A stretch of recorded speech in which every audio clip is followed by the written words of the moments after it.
Hello YouTube, this is Core22 here. Welcome back to another single ship discussion for Star Wars X-Wing Miniatures.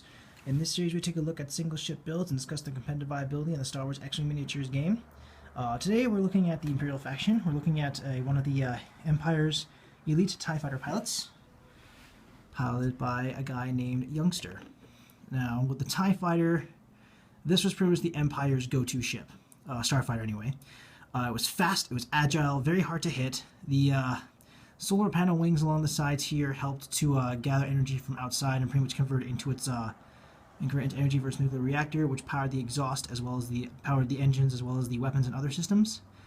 The few of the major weak points of the Sinar Fleet Systems TIE Fighter was the fact that they were very lightly armored, no shielding, no life support, and no hyperdrive. So TIE Fighter pilots had to rely solely on their skill in order to survive a dogfight. And considering the Empire's very, very rushed training methods, most TIE fighter pilots didn't really survive small skirmishes and all that so forth. But those that did were decorated TIE fighter pilots, named as leaders of their squadrons, and people like Baron Sinterfell eventually got demoted down to one of the worst TIE fighter squadrons out there, brought it back to glory, and became leader of the Saber Squadron pilot, and was one of the first pilots to ever test fly ships like the TIE Avenger, the TIE Defender, and the TIE Interceptor.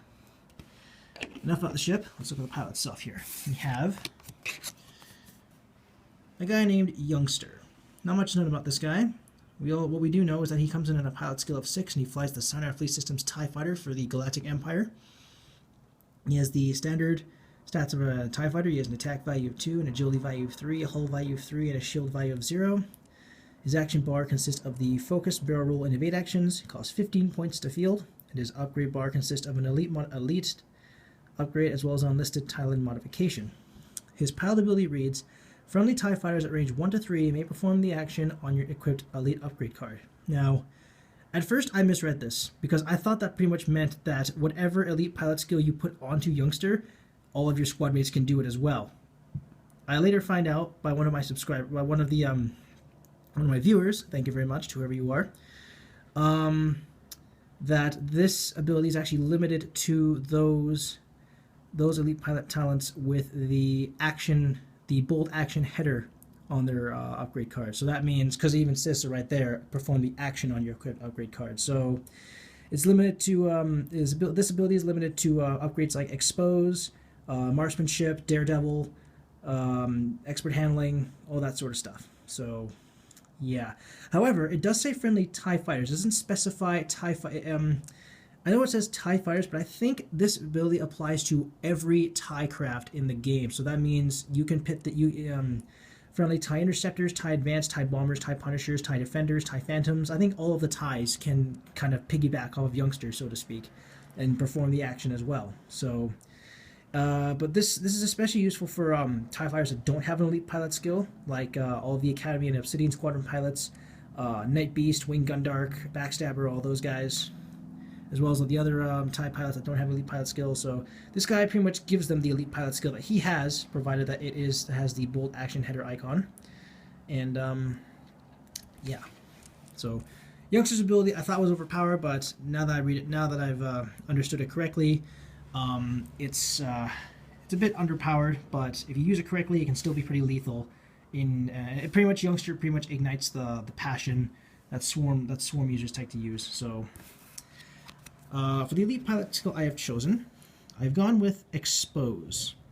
Coming at a squad point cost of 4, it is the bold action header icon, which means it must be used during the action phase, but this also means that other TIE fighters can use this ability as well. It states, until the end of the round, increase your primary weapon value by 1 and decrease your agility value by 1. So basically what that means is, for TIE fighters, you're basically swapping the agility and attack value bonus, the agility and the attack value. So that means the cost of bringing down your agility value to 2, Youngster, as well as everyone else's, every other TIE fighter's attack value goes up to 3. It's especially lethal when you're at close range, because that means you get the attack bonus, and then you use Expose, you get 4 attack value. So basically, with this card at range 1, you're basically behaving like Muller Methel. Because Muller Methel's ability reads that if you're at range 1, you get an additional attack value bonus. So the trick, I'd say the trick to using this The trick to using Youngster with Expose is get in as close as you can. You know, think about now. I probably should put an engine upgrade on him to help him with that. But anyways, get in as close as you can. Keep all your swarms together.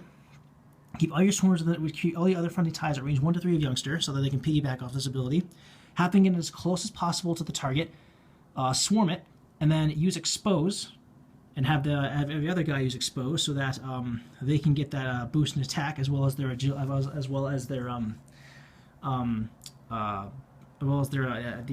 attack value bonus that Expose offers at the cost of getting deducting one of your agility value one of your agilities. So bit of a double-edged sword. Be careful when you use it, but when you do find a way to when you do find a good time to use it, it's lethal, especially at close range. But yeah, sorry if this is a short video, but really there's only one upgrade that I could probably think of to put on Youngster that would benefit his squadron. Anyway, this is how I field Youngster in the field of battle. Let me know what you guys think in the comments below. Any constructive criticism is greatly appreciated. If you like, you may use this build for any competitive or casual play, or you can tweak it or revamp it to your own specifications. Thank you guys so much for watching. This is Corbin22 signing off.